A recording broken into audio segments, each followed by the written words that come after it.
আচ্ছা, তুই দাদা ভাইকে কিছু বলেছিস নাকি?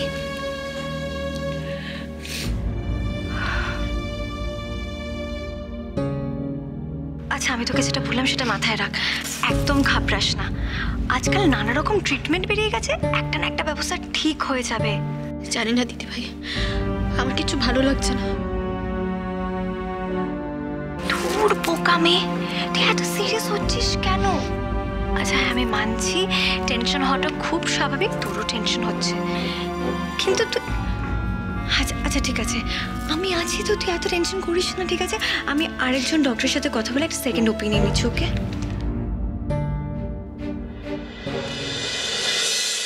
কি হয়েছে কনকের? ও এতক্ষণ এখানে আসেনি, আর এখন ও এলো তো সার্থকী এলো না। কিছু কি হয়েছে দুজনের মধ্যে? কি ব্যাপার গো ছোট বৌদি? বৌরানী আর সার্থকীকে কখনোই একসঙ্গে পাওয়া যাচ্ছে না, ওদের কি ঝগড়া টগড়া কিছু হয়েছে? আসলে এই সময় কনকের ও বাড়িতে থাকা নিয়ে সার্থকী একটু বিরক্ত। ও এই ব্যাপার, তো তুমি তো আছো এক্সপার্ট, তুমি তো সব কিছু সবারটা সামলে নাও, তুমি সাজেশন দাও না, বলো না, মিটমাট করিয়ে দিই দুজনের।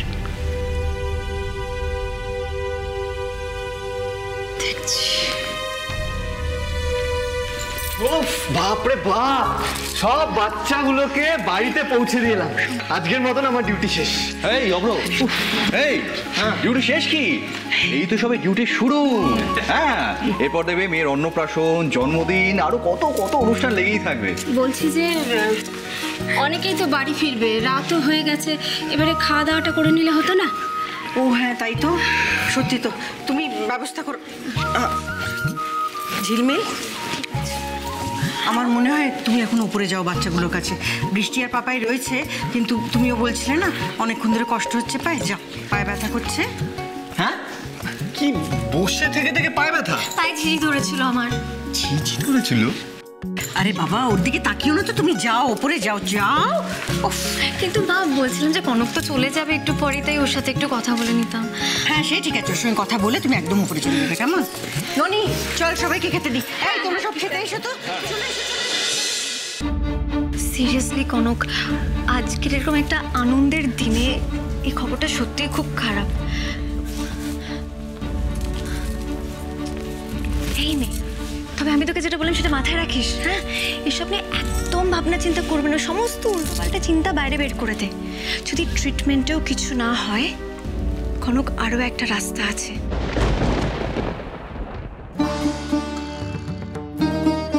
কনক, ভগবান আমাকে দুখানা বাচ্চা দিয়েছে, তার মধ্যে একটা বাচ্চা আমি তোকে দিয়ে দেবো। দিদি ভাই, আমার কোল আলো করে দুজন থাকবে, আর তোর কোল টোটালি খালি, সেটা আমি কি করে মেনে নেব?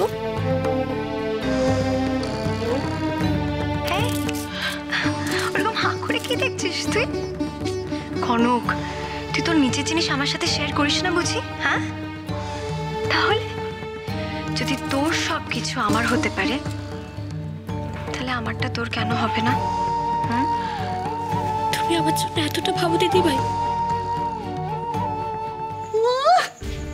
আমার কথা ভাবে না ছাই, জানে তো, জানে মামি মরতে বসেছে, এখন কি বললো না বললো তাতে আমার বই গেছে।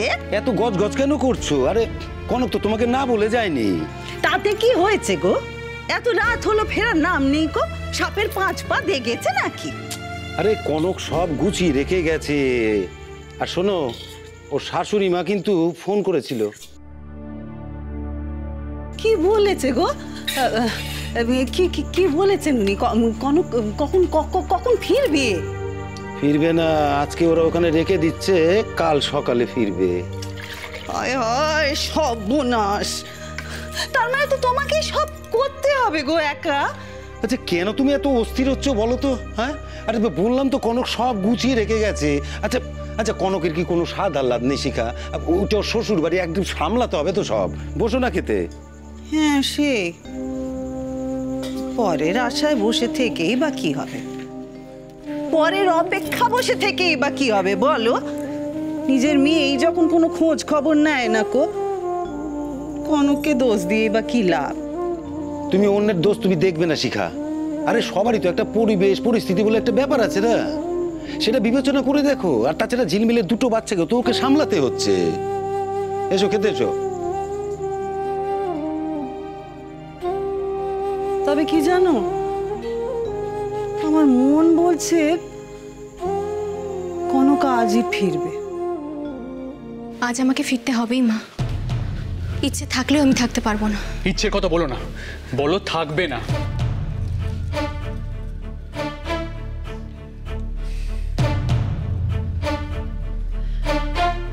কনক, একটা তো রাতের ব্যাপার, আরো বাড়িতে সবাই জানেন। আর তুমি এভাবে যদি আজকে চলে যাও, দয়ানন্দবাবু এটা ভাবতেই পারেন যে না না মা, তুমি মামার সাথে ফোন করে কথা বলে নিও, তাহলেই হবে। আর না হলে আমি তো ওই বাড়ি পৌঁছে ফোন করবই, তখন মামার সাথে তোমার কথা বলেই দেবো, তাহলে আর কোনো দোটানা থাকবে না। ওকে এসব বলে কোনো লাভ নেই ছোট মা, ও যাবে, আর আজকেই যাবে। এই ডিসিশনটা ও নিয়ে নিয়েছে।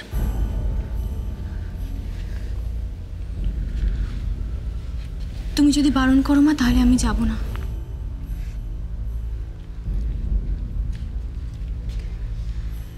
কিন্তু আমি যেতে চাই।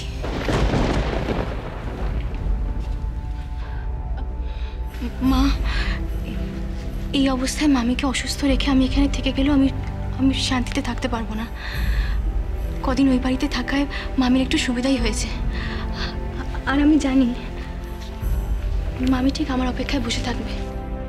একজন অসুস্থ মানুষকে এইভাবে অপেক্ষায় রেখে আমি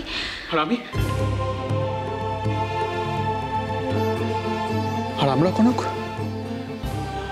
আমাদের কথা তো ভাবতে হবে না? আমরা সবাই তোমাকে মিস করি, সব দিক দিয়ে ব্যালেন্স করতে হবে কনক।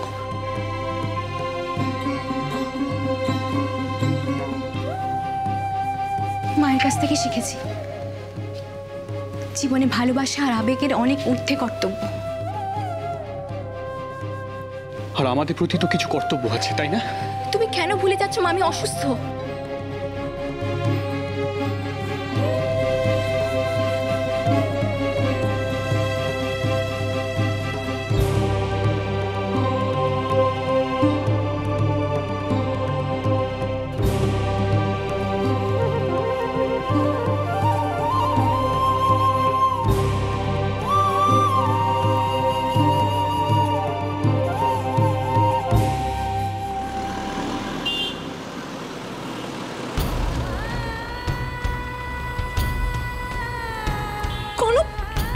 বেবি নয়, টিউমার আছে। তুই কোনোদিনও মা হতে পারবি না, মানে টিউমার অপারেশন করার পরেও না।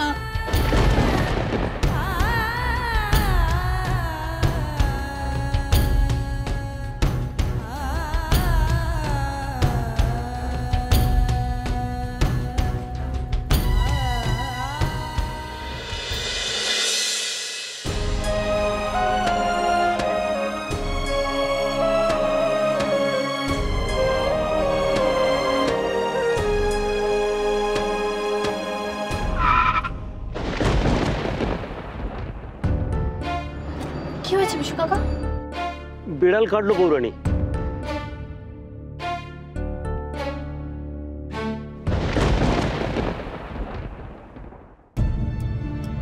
এই তো এখানে বোসপাড়া যাবো একদিন।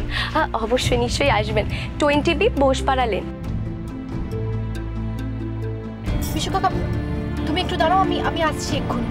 আচ্ছা ঠিক আছে।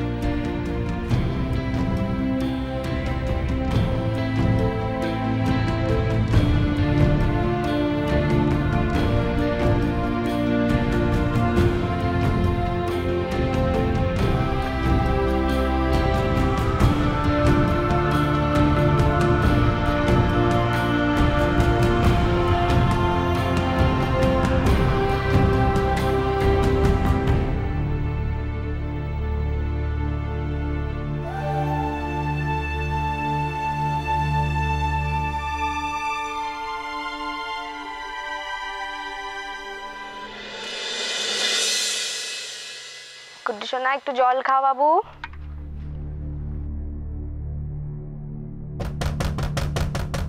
আসছি আসছি।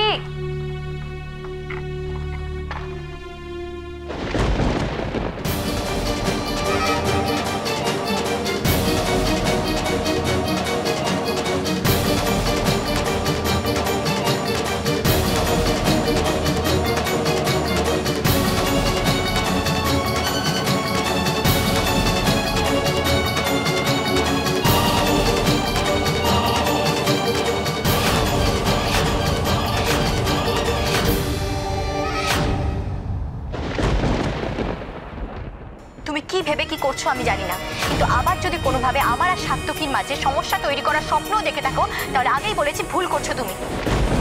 আমরা যখন উদয়পুরে ছিলাম তখন তুমি ওখানে, কিন্তু তুমি এখন এখানে কি করছো? গুড্ডুর মা কে তিস্তা?